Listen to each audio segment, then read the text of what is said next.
And so it's just history in my mind that I can think back to things where I felt fear, I did it anyway, and life went on. And I use that. I just take that with me. So when I feel that feeling again, I go back in my mind to the wins. Because most of those wins came on the other side of fear first. I like it. And then now building this new brand, right? Yeah. So you have the memories, you've done in the past. Obviously, you have to build up a new ecosystem. Yeah. How do you establish trust in a new industry?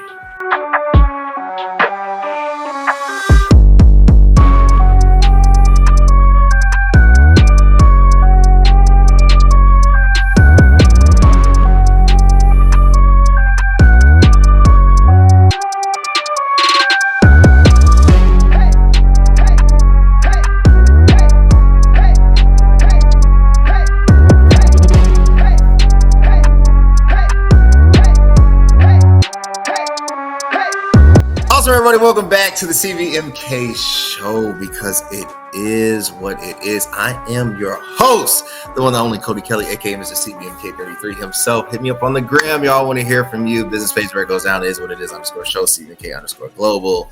And the best podcast, you know where to get it, at YouTube at CVMK. Look, I had to bring back an amazing guest, but the reasons why is because this guest has done something that a lot of us are finding ourselves doing. Pivoting, right? Not throwing away plan A for plan B, but getting to a point where the plan takes on new chapters and the evolution and strategy that comes with the new chapters. So I thought to myself, who better to discuss this pivoting moment with the one, the only Brittany Campbell. Brittany, how are you doing today? I'm doing well. I feel really good. Always excited to sit and talk with you. So it's a good day. I'm excited. Well, look, we're excited about, having you back on. I'm super grateful that you said yes, because, you just never know. I was like, look, I don't know. I'm going to reach out to see if she'd be back on. But honestly, you've been just amazing to the platform. We really appreciate you. And you have done something that is more than inspirational. It's true. I think a lot of individuals are kind of at this crucible, right? They're at this point of a change in direction, not a change in trajectory, but just to kind of, I would say there's new chapters to the story. So when I reached out, I'm like, I want to discuss the topic of pivoting, what has that experience been? And I want to give you the floor, right? First, before we get into it, for those that do not know, and I don't know how you don't know Brittany Campbell, but just in case you're not familiar with the story of Brittany Campbell, if you can give us a little background and then we'll jump into it. Yeah, so most people in the social media world know me from my climb and bodybuilding. I was pretty transparent about it from my days of starting as an amateur up until climbing the pro ranks and the 5 Olympia qualifications and the Arnolds. And it was always special for me to be able to take people along on the journey. So, behind the scenes at the gym, being honest, being transparent, I just always took my social media following along with me. And so that's where a lot of people know me from, is Go Figure Brittany, which it's now Go For It Brit. But yeah, that's where a lot of my social media base came from, is from my climb and bodybuilding. Perfect. Look, I appreciate it at Go For It Brit. So you've develop this brand, right? You've invested, you did all of the necessary steps to create this following, even served in the military. I mean, you have really created a path for you, and thank you for that. I really do appreciate your service to this country. And now you're in to real estate. And one might ask, if you do all this, now why? What? First of all, what prompted you? Because I think what happens, Brittany, and I'm not sure. I don't pretend to know a lot. I think what happens is life starts giving you different details, and you start taking your information and truth and start saying, all right, maybe the story can, have a new element to it, a new character, a new development. Yeah. what inspired you to start this process of pivoting?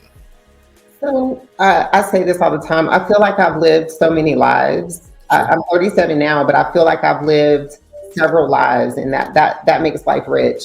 But my start in real estate actually was back before bodybuilding when I was still in the Army. I got started here in Central Texas as a real estate investor, not a licensed agent, but just purchasing multifamily properties, flipping houses. That was hot back in 2011. And so when bodybuilding happened, I was already in real estate in that respect. Bodybuilding, I'll call my happy detour. Bodybuilding kind of took me away from everything else and developed me as a person. So real estate, I always knew would be a part of my life. But when I knew it was time to hang up the heels in bodybuilding, so to speak, it was an easy choice to come back to something that I was passionate about before bodybuilding came up in my life. So that's interesting. So it's almost like a kind of revamp, or we're going back to the original plan. And maybe that's what pivoting is. Like, it's not like all of a sudden, I got inspired to become a rapper. Like, no, I was always, not that I couldn't do it, but I was always in this mode, and it was a resurgence of the original fire, right? Like, and you mentioned something, a happy detour. Yeah. I think sometimes us as human beings, we don't realize detours are not long-term, and they're not permanent. Nothing technically is permanent, but we get so fixated on the detour, especially if the detour starts having success, that we think that was the plan. All right. So to go back to this, one might argue, if somebody only knows you for your detour, you hurt your original brand identity. But if that was never the original, that was always the icing on the cake, how do you convey that message? Like, no, it didn't hurt what I established. It's just now adding, fuel to that fire. Yeah, I don't feel compelled in any way to keep myself in a box because that's how people knew me. I'll continue to evolve, and I just have never felt like, okay, I'm doing this one thing that defines my life, and that's all I'll ever be. Yeah. That's not even the thought that I have now. I'm a real estate agent now. That's going to continue to evolve, and I think more so my brand is an evolving woman. It was never just a bodybuilder or just an Army officer or just a collegiate tennis player, and we can keep taking it back. My story is that I'm evolving and I'm well-rounded and I'm into different things. I'm into traveling and reading and understanding culture. I'm multifaceted. That's the brand, not any one specific activity that I do. You play college tennis? I did. That's what paid for my college education. I feel so underaccomplished. I mean, like a collegiate. I'm like, dang. I mean, like, I'm so not athletic right now. So proud HBCU graduate. Went to Fort Valley State University. Started as a walk-on the tennis team, and then ended up on a full ride. And that got me through undergrad.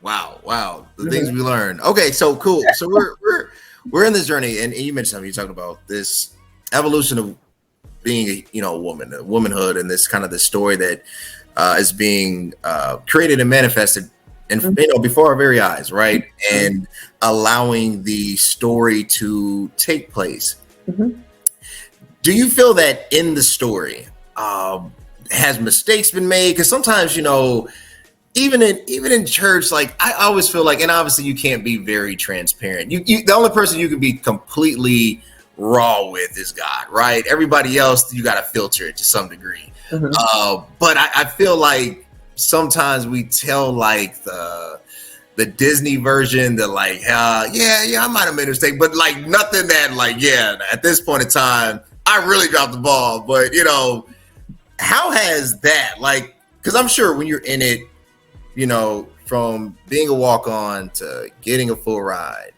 to going to the armed forces, to going into real estate, doing that first, and then realizing like, hey, man, I have the natural athleticism. I can really take this physique to the next level. And then now back, there has been ebbs and flows. Yes. Be transparent. Talk to us about that part.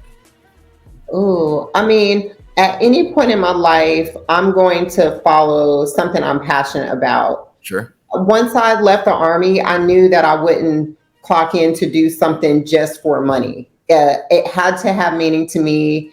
It had to be something that I was excited to wake up and do every morning. So that's where bodybuilding, personal training, coaching, and now even real estate, that's how I feel about those things.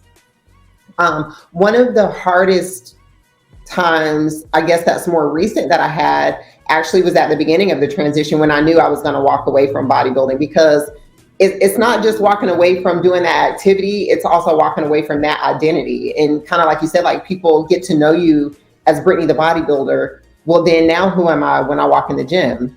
My identity was so caught up in this stage presence. Okay, now when I walk in the gym, I pick up weights next to somebody and they're lifting heavier than me or whatever. Like, now who am I if I'm not Brittany the bodybuilder? And kind of redefining and reshaping that was difficult. That process was probably longer and more difficult than people knew. I wasn't posting that part because, I was in my feelings. And so, but that was a process.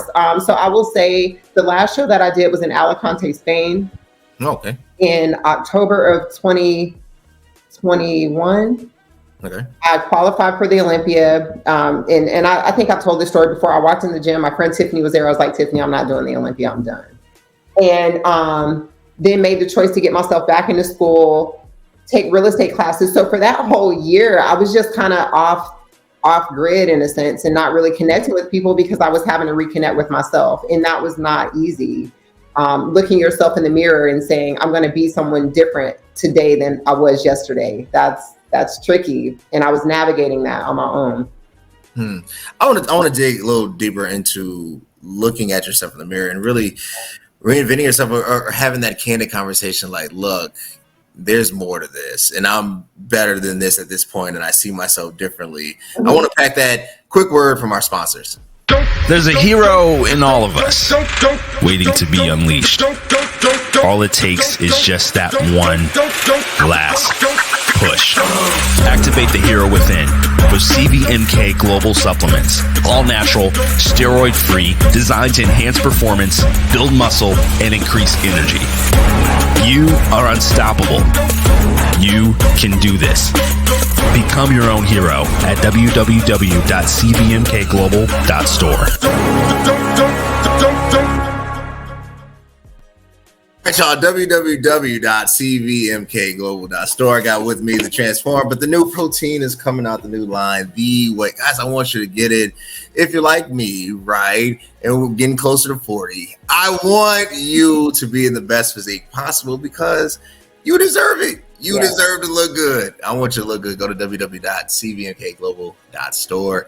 Get everything you need. All right, so you're going into the competition in Spain, and you speak to your best friend, and this light bulb moment, this is it.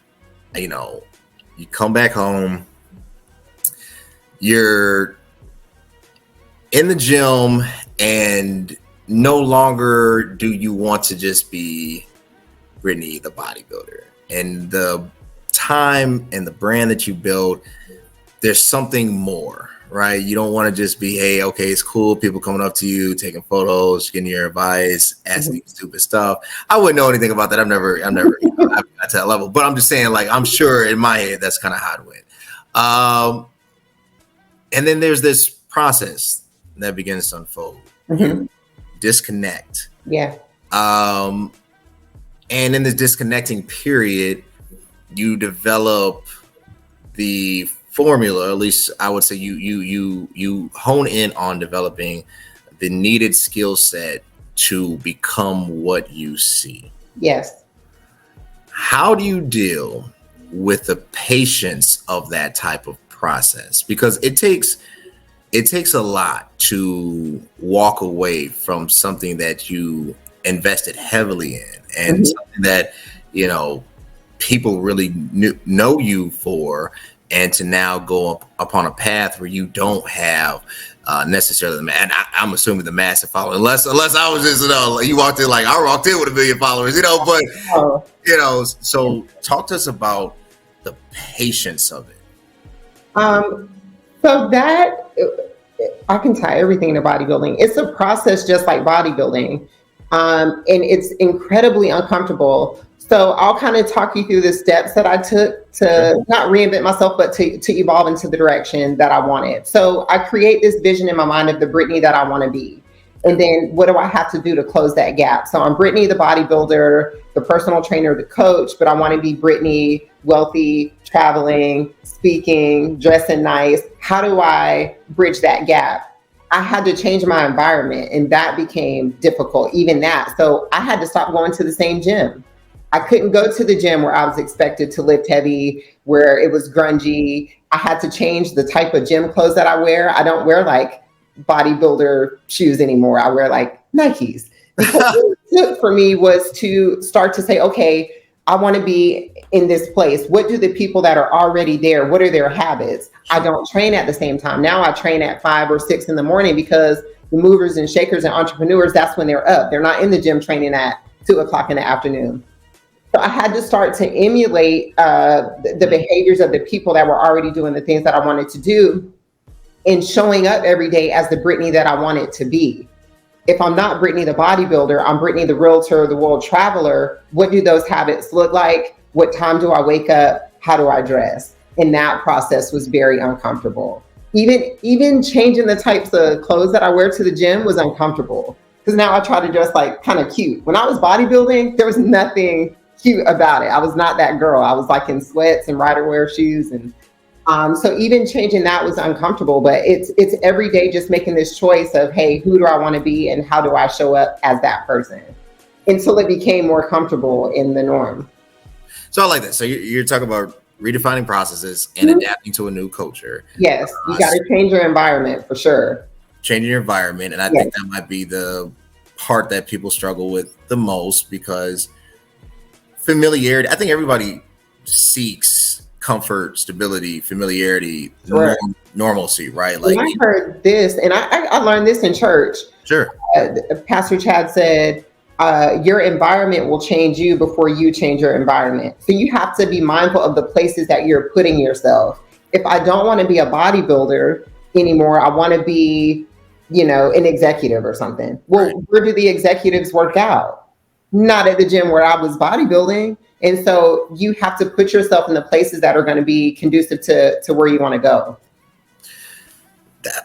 There's a lot right there to unpack. No, you're absolutely right. Change the environment. I thought about something. I'm going to hold that, because I literally almost let something slip out of my mouth, and I had to go back and edit this. So editing, changing the environment,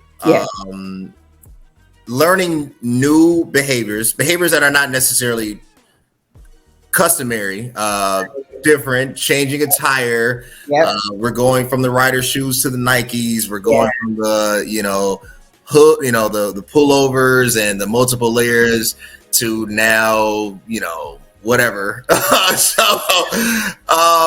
And in this mode, you start to really, I won't say find yourself. I think that's cliche. I would say you start to really get embedded in the whole process of it and the whole evolution of this thing. How do you now, because you've changed environments, you have positioned yourself for a different type of altitude. And I'm still working on that. Like I'm still going through that process, putting myself in positions with people that are doing the things I want to do. That's an ongoing work that I'm doing. 2 parts then. Since you mentioned you're still, still very actively in that process. Confidence. Fear is real. I used to downplay it. Like I was like, okay, when I was a kid, I was afraid of heights. And then I got over that because I started to fall in love with flying. I never wanted to drive anywhere. I was like, nah, I can do anything. And then, but I think it's the fear of failure. It's not like the fear of this, oh my gosh, but it's like, oh, what if this doesn't work? How are you, or have you ever dealt with this new fear? And then second part to that is you want to start getting wins eventually, right? It's kind of like a signal to the human conscience that what I'm doing is in the right vein, in the right, spirit. There's some truth to this. How do you build trust and followership in this new path? So 2 parts, right? The confidence and then the building of the new brand. So confidence comes from having like memories of wins. Kind of like you said, you collect wins. So when I'm facing something I'm afraid of, I'm like, yeah, I remember I was afraid to jump out of a helicopter when I was in the Army, but I did that. I remember I was afraid to step on stage in a bikini for the first time and get judged, but I did that. So I have a long history in my mind that I can go back to of times where I felt fear, but I did the thing anyway, and it's all good. It worked out. So it's not that I don't have fear of failure, but I have too much history in my mind to overcome it. So what I would recommend to anybody is start creating small wins in your life. I remember, you can do something as simple as, I'll use a diet thing. I want to do a day of no carbs. There are people that are afraid to cut their carbs for a day. They think they're going to die or something. Yeah. But if you can accomplish that for one day, then you have something to think back on, like, oh yeah, I remember I was afraid to do that thing, but I did it. So I can do this too. And so it's just history in my mind that I can think back to things where I felt fear, I did it anyway, and life went on. And I use that. I just take that with me. So when I feel that feeling again, I go back in my mind to the wins. Because most of those wins came on the other side of fear first. I like it. And then now building this new brand, right? Yeah. So you have the memories, you've done in the past. Obviously, you have to build up a new ecosystem. Yeah. How do you establish trust in a new industry? I think for me, for people that have followed me, what's established is that I'll be transparent and honest. So I can take that with me anywhere. If I become an elementary school teacher tomorrow, people are going to be like, oh, she's authentic. That will follow me. It doesn't matter where I go. So I'm just going to stay true to myself. And wherever I go, the people that respect transparency will be with me. I like it. Do you think, I know this is a little off script, so I'll throw a curveball here because this is not a show and I can do that, right? So do you think that people misunderstand you?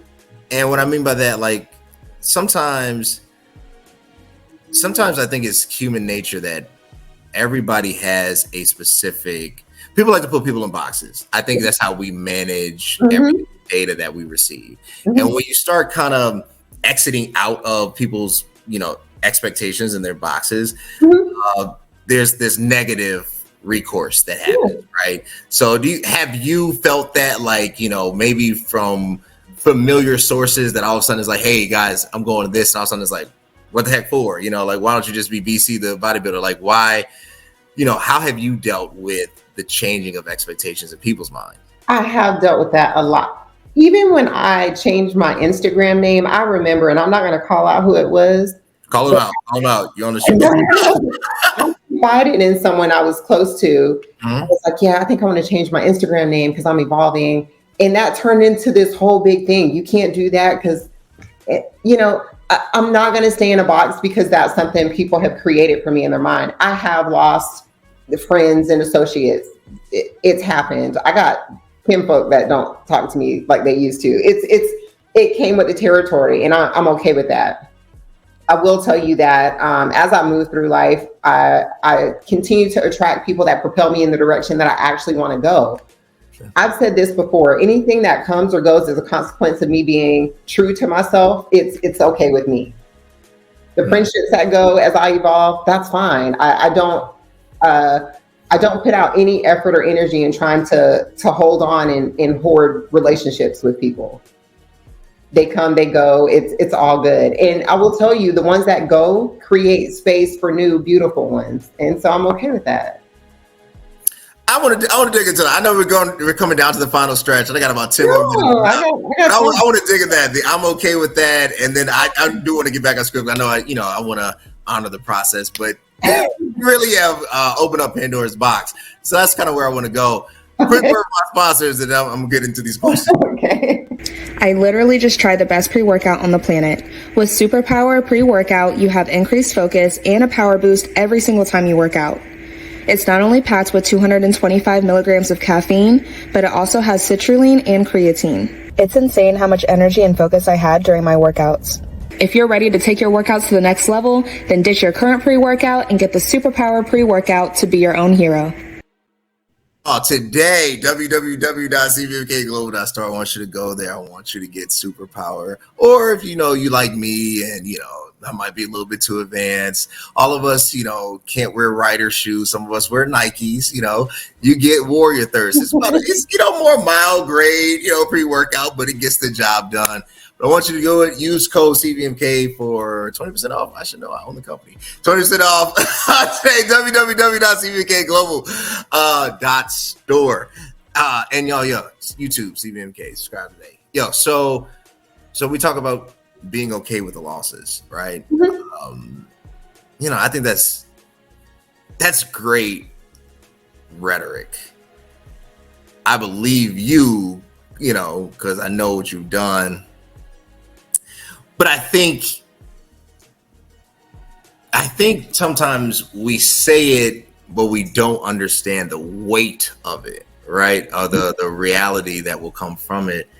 And it's difficult to, what if it means this, and because we're not God, we don't know the totality of everything. I can't say for sure it means this or it means that. How do you come to peace with losing to win? And I don't want to say lose. Right now, I would say, let's say subtraction for a better addition, right? Let's say that. How do you come to peace with that? And that's the thing. And I just want to clarify, I don't view any of it as lost. It's it's whatever comes or goes. There's a flow. That's life. It's like water. It's constantly moving. As things leave or go, it's creating space for something new. Here's the way that I practice that. I go in my closet. I keep a bag in my closet. So I'm constantly taking things out of my closet, putting them in the bag and letting them go to Goodwill or whatever. Sure. It's creating space for the new stuff that I want. It's all good. And that's just a physical way to represent that. But it happens in relationships. It happens with ideas. It happens with opportunities. Some of the things that go away from us is just creating space for the things that we need at the next level. And so I've learned to be okay with that and embrace it. I actually get excited about it. When I feel like things are slipping from my hands, I'm like, okay, well, what's coming? Like, it must be good. And so I just let it happen and I'm okay with it. And I've been blessed by that. And it's a more peaceful way to live my life. That makes a lot of sense. I think you're absolutely right. I think being okay with the fact that if this, whatever this is supposed to not be there for this time span, you have to be okay with the removal of whatever it is, right? Yes. In order to really achieve your destiny. And I don't think it's selfish. And I think what happens is, I think we remove things manually, but I think if it's God, it will remove itself. All you do is have to not hold on, right? And that's a different way of viewing it. But I think it always boils down to, and this is where I want to get to, is how you define success, right? Like, what does that mean? Like, obviously, I have goals. I think everybody should. It keeps you going. You can measure them to see if you achieve them, if you didn't achieve them, how close you came to achieving them. But it gives some sense of movement, right? For you in this pivot or in this pivoting season, how are you defining success? And then at the end of all of this pivot, and obviously, this is just getting started, so this is probably a loaded question that you won't have an answer for, but what is your aim for this particular venture right here? That's so loaded. That is loaded. Let's start simple. Right here, how are you right now defining success? Okay, I love this question. And this is going to take me back to bodybuilding, because I used to preach this to my clients.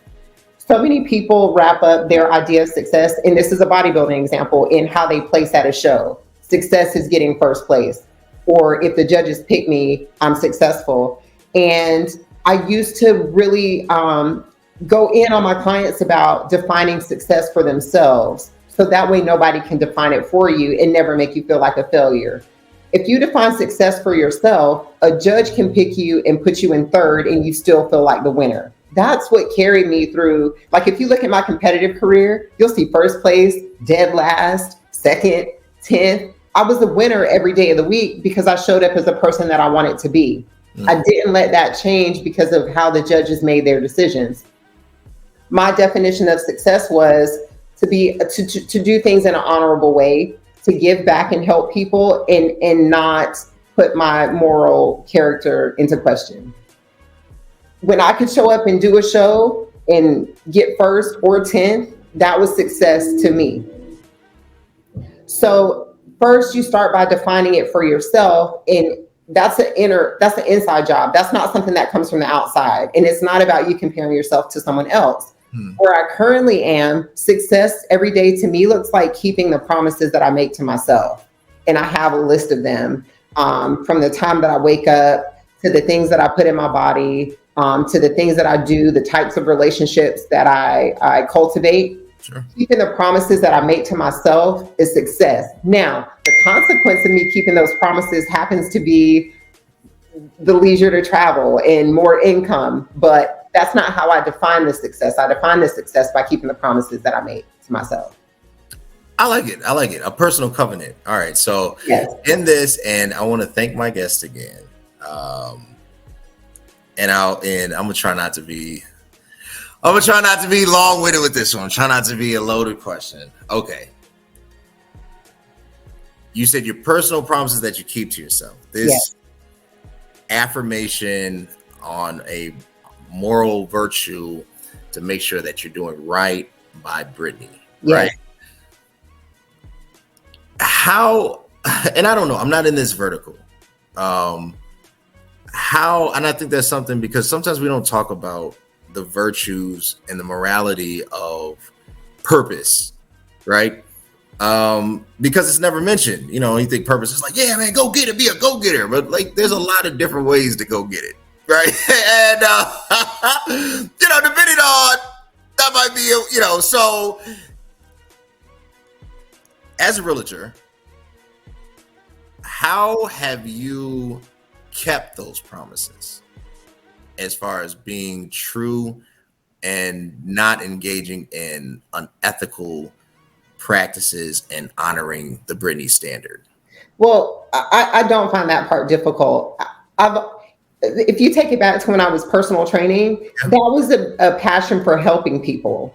With a health goal, with the overall well-being goal. In real estate, I'm facilitating the same thing. It's just this time the goal has to do with finances or living a certain way. So a person wants to buy a house or they want to sell a house. I'm still in the business of serving and helping people.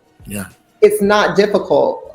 I don't put money above my morals now. I didn't do it when I was a personal trainer either. I didn't do it when I was competing in bodybuilding. That's easy. To show up and help people is a beautiful thing to do. I'm still doing it. It's just in a different arena. I like it. So you really have, you have what the scripture said, you have the gift of help. So you really have a heart for humanity and helping individuals really achieve and get what they really desire. Well, look, I the same way. So you take a personal training client, they come to you and they say, I have this goal. I want to lose 10 pounds. Sure. I'm going to sit with them and I'm going to come up with a plan with them of how to bridge that gap and get them there. It's the same thing. People come to me now, they say, hey, I want to sell my house. I want to make this much money, but I need to do it in this amount of time. I'm going to sit down. We're going to come up with a plan, like a prep, to get them there. And then we just run the play. It's the same thing. I like it. So you really, your pivot is really the next chapter, and a true pivot. It's an evolving. It doesn't even feel like a change. It just feels like the next step, the next level up. Because I'm still taking everything I learned from college, everything I learned from the Army, everything I learned from bodybuilding. I'm still using it. So it doesn't feel like a pivot as much as an elevation or an evolution, a step up. I like it. One more quick break from our sponsors. I'll be back with my final word, and then Brittany, where we can connect with you. Okay. Hey, what's up? It's CVMK33. Look, I want you to subscribe, hit the notification bell, subscribe here, everywhere, so you can get the latest and greatest of this podcast content. Stay tuned. Y'all subscribe today. YouTube at CVMK. Instagram, it is what it is _show, CVMK _global, and CVMK33. Twitter, it's all the same. CVMK Globe, Bull, CVMK Globe. I mean, come on, guys. CVMK. In listening to you, this is what I've gathered. A true pivot is the next evolution of who you really are. It is not a false narrative or the recreation of identity. It is the identity shifting into the actuality that is supposed to harness for that time. You can't be 20 forever, right? So me will always be me, but it's me in this phase of life, right? So that is what I gathered, and that's why we wanted you on the show, because when it comes to the truth, when it comes to inspiration, when it comes to leadership and understanding how we can all be successful at pivoting, there is the one, the only Brittany Campbell. Brittany, where can the people, they're in Texas, and they say, hey, look, man, I need a realtor today. I got I want to buy, a house next to Dak Prescott. Where can they reach out to you and connect with you? Yes, if you're ready to buy or sell, you need to hit me on my cell phone immediately. And the number is public information now. It's area code 915-269-7544. On any social media platform, Twitter, Facebook, Instagram. Instagram is my favorite. It's Go For It Brit. GoForitBrit. Go For It Brit on social media platforms. And yeah, hit me. If you get a response, it's me. That hasn't changed, and I hope I can keep it that way for a while, and really engage with people in a meaningful way. Y'all blow Brittany up, get her to 100 million subscribers, so she'll have to change the number and she can't answer it, or have to get a secretary. So it'll be an automated response instead of her picking up. You know what you want to do if you want to keep seeing amazing leaders like Brittany Campbell. You got to subscribe to the YouTube page, CVMK, where it goes down. Hit me up on the ground, because you will get a response from me, because I do check on my sponsors. It'll be me and wife, but you will get a response either me or April. It goes down, and it is what it is _show, CVMK _global, CVMK33. And until next time, guys, thanks. If you think exercise alone got me looking like this, well, think again. CVMK Global Super Thick got me right. I'm obsessed, and yeah, I won't stop talking about it because it helped me grow in all the right places. Its creatine provides a fast and reliable way to increase your power, size, and shape, and it's scientifically proven to help you reach your physical goals in a safe, controlled manner. So if you want to increase muscle size, pump, and thickness in your muscle groups, you need Super Thick.